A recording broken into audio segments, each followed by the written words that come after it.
The Rabbit and the Moon. In Japan, they say that if you look carefully at the full moon, you can see a rabbit grinding rice in her pestle and mortar to make mochi cakes.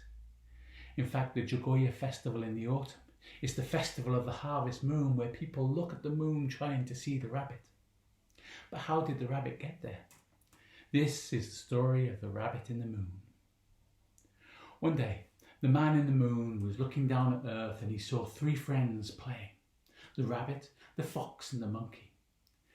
They looked so happy, so friendly, so kind that he wanted to find out who was the kindest. So he disguised himself as a beggar and went down to earth to walk among them.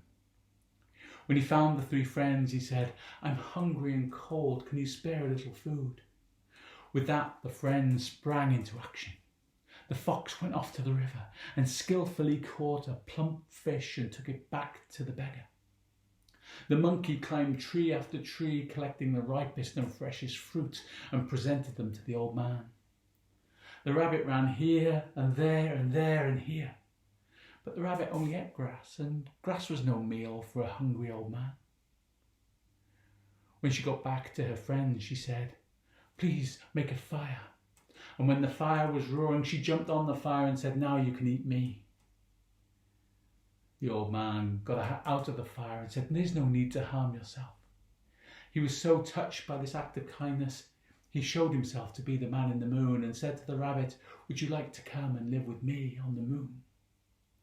And from that day on, whenever you look at that full moon, you can see the rabbit happily making mochi.